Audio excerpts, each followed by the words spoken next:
way to do my audiobook, or I'm gonna hop on Hot Topic. Right. Because if you don't hop on a Hot Topic, by the time you do hop on it, it's cold. It's cold. Yeah, you got to be right on it. That's the whole key. It's a hell of a challenge, man. I'm a content creator. I can do something from the ground up, and one of the pieces that I got coming soon is about truck jewelry, and you definitely will be depicted in it. I want to ask you about what did that jewelry mean to y'all in the 1980s? Let me tell you something right now, honestly speaking, bro. And me and you can do a whole piece on that shit. Nobody really started wearing fucking trucks. Everybody's seen it. But you know what? It really is symbolized right now where it's like, who the heavy, who's the baddest, who makes the most money. It's the trophy. Truck jewelry was like a trophy. It's like, wearing those big medallions. Years ago right now was guess what? You know what? You couldn't afford the gold, so you wore silver. Then once you start making money, you start buying a little round medallion, gold medallion. Then as time went on, guess what? They started wearing truck. And I'm telling you straight up, the first person or people that we saw, that I saw, were wearing a big rope chain, it was this guy named Donovan. I'm saying Donovan. They were Jamaican cat, they called him Shoe Shine. Huh.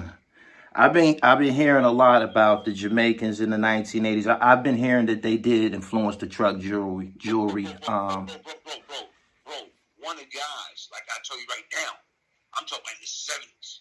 Oh, in the 70s. There was this guy named Tony Bullard, Rasta T. Him and OG Shabay was like one of the two guys I was afraid of. Rasta T in the 70s used to come through with his beaver hats, come through with his, I'm talking about two-piece suit, tailor-made suit. You know what I'm saying? On clocks, wallabies, dress clocks, spade front.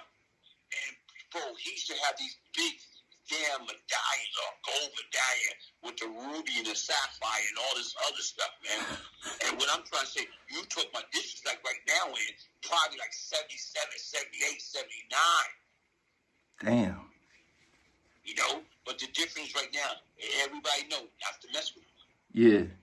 What I'm just trying to say right now is from that standpoint, honestly speaking, and if anybody can start bringing out the real truck jewelry, was the Jamaicans. Who was in your generation, your era? I'm talking about ULD and all of them guys. Who was some of the big truck guys of your generation and shit? Who was heavy? You know what? After a while, everybody became, because it'd be monkey see, monkey do. When you start seeing people doing shit, okay, cool. I want to start getting more.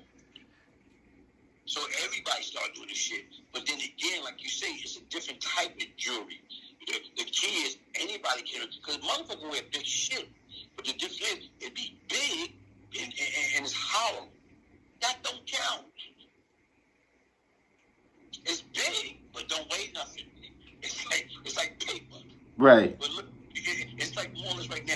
It's like it was like on steroids. It's like this. Come on, nah. You talking about, you can tell when shit, when you can take something off and it feel like, whoa, wait a minute here.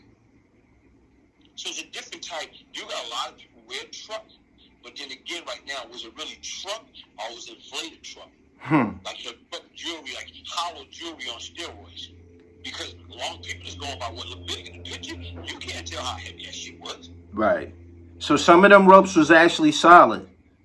Oh, so the piece, the hollow ropes and shit like that, those were solid. Those are shit you paid $6,000 to $10,000 for. Oh, them dookie ropes, them dookie ropes was costing like 6 G's and shit? $6,000 to $10,000. Damn. 6 to 10. I'm talking about those big, but they solid. It's a difference between being the beast or being like hollow. Right. See, a lot of times people don't understand. And if you start seeing, as time went on, I start going away from the bulky stuff and start going to the herringbone. You know what I'm saying? As far as the link. Right. Because once again, they's automatic solid. Where did y'all go to buy it at? 4750th Street. 47th Street? 4750th Diamond Exchange. Hey, bro, the Diamond Exchange. Where Jacob and all those guys is at. Right. So it was people there way before probably right now they come back. But once again, 4750th Street, when you hit the block, it was a cat, like you said right now, was on, and I think they did documentary on 4750th Street. 1 hour more. Oh, I seen him on the Demencio, on the Real 50 Cent documentary. Yeah. And I think when he seen it from, he did some of the shit from 4750th Street. He did his shit from 4750th Street. 4750th Street was that was like a big kid candy store, man.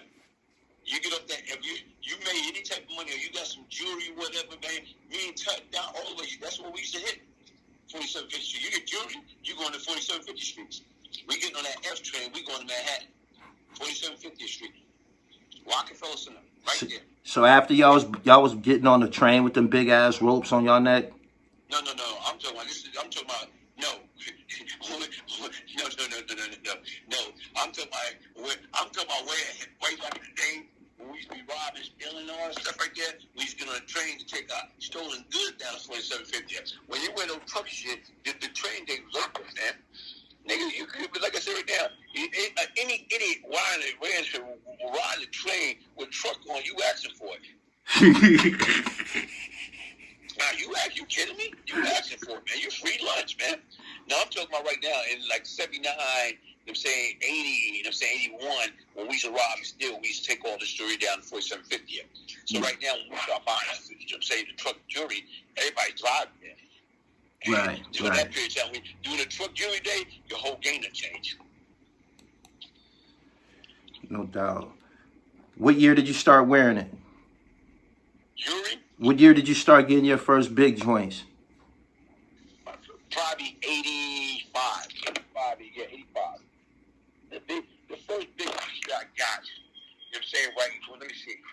I was hustling, and the first one I really got, I think I like to say, it was Nugget shit. If you look, she was Nugget watching, and everything was Nugget back then. And you start getting like the little round medallions and everything like that, or whatever, the big, I'm talking about, that's the shit like I told you when I used to see Rasta T wearing, the big round solid, you know what I'm saying, medallion, a house medallion or whatever. I'm just saying right now, was you going to the store, those pieces alone probably you talking about paying like $5,000, $6,000, $7,000. Just for the medallion. Just the medallion. Just for the medallions. Damn. That shit is a lot more expensive than I thought. Because people be talking, people try to compare, the jewelry of the day, and they be like, that shit back then, it didn't cost that much and all of that, but... Oh, bro, it all depends upon what you got. And see, people that don't get me wrong, you got different quality of jewelry and where they was getting their jewelry from. Because once again, like I said, when I caught the murder case in '86, I was walking around on Rikers Island and broke my house with $5,000 worth of jewelry on my neck then. That's when you had niggas bail money in your neck. But you got a body. You don't give a damn. You got a body. Right. In the same period. So right now, but then again, you got some people, shit, he got my bail money in his neck. I want to go home. How many problems, to your recollection, in your opinion, how many problems was caused by jewelry in the 80s in your generation? Like, how many people went to prison or how many people died about jewelry? Probably 60%. God damn. That's not high. It was that big of a deal? Bro, because it's like, right now, bro, let me tell you something right now. Me to you. Okay, in 1981, which is a Jamaican cat, Panamanian cat, because they call him Panama. So right now, I'm 17, and I'm seeing this cat in the neighborhood walking around with all type of shit. Now, it wasn't truck jewelry. It was some shit, like a nice amount or whatever, little skinny ropes and, medallions and things like that. Right. So right now, I'm looking at this cat. This cat probably got on, 6, 7 chain with, medallions and everything. So, and the rings and bracelet. So I had a 25 automatic. I'm 17. I see this cat. I snuck up on him. You know what I'm saying? By himself now. Click, click. You know what I'm saying? Right now. So you give it up. Oh, my Clyde, man, you must be able to know who I am, man. I don't care who you are. You don't give it up. Once he see me click it, guess what? He gave it up. Right. But the crazy part about it is this. I'm thinking I'm going to diamond exchange. I'm 17. This is like right now before, like July 81, because a few weeks I went and did my first bid. Now, when I click on the dude probably in his late 20s, early 30s.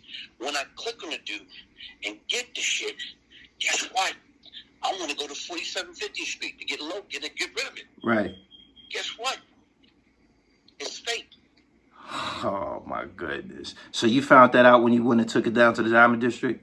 You know, bro, you ain't got to get that far. See, bro, the bottom line right now, bro, we know how to test jewelry. We just sound fake jewelry, so you know how to test shit. Right. You know how to clip and tell right now. Once you can tell what's real and what's not, because you done did it so much. So, but I'm just trying to say right now, I'm looking at the fact is this cat, I'm robbing, sticking this cat up. The only thing he had to say, yo, bro, you're wasting time, is fake. He didn't do that. And what I'm trying to say right now is, guess what? That shit almost cost me my life when I came home, because when I came home, he was down to 18. Oh, the same cat that you robbed was down with them. When I came home, yeah, in 84. And right now was, guess what? When I got down to 18, the leader was telling me, he's, yo, man, when you came home, we was going to light you up. Because you robbed Panama. But Panama violated and molested, or one of the close members of their family. That's why he was out. He disappeared before they killed him.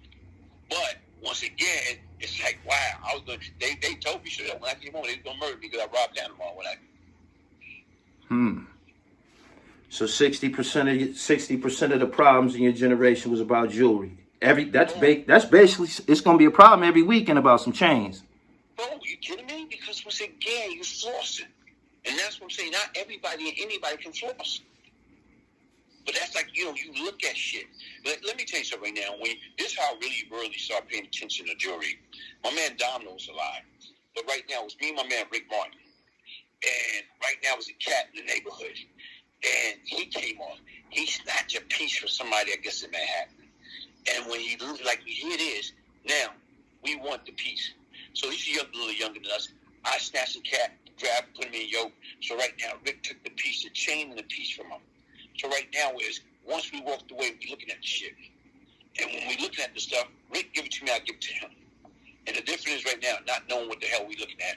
Because we so used to yellow gold. This stuff was like orange. This shit was like orange. I'm saying right now, like an orange red. I would never forget it. And even right now, you got a piece in your hand. And you know what that piece said? What? 999.9. Do you know what that means? That's silver, ain't it? No, that's pure gold. The shit was telling us it was pure gold. Oh, that's why the shit was looking orange? That shit was, I'm talking about like orange red. Orange red. And bro, listen. I never made that mistake. Now look, we look right now and say, yo, man, why you didn't tell us this shit was fake? Threw it back at him.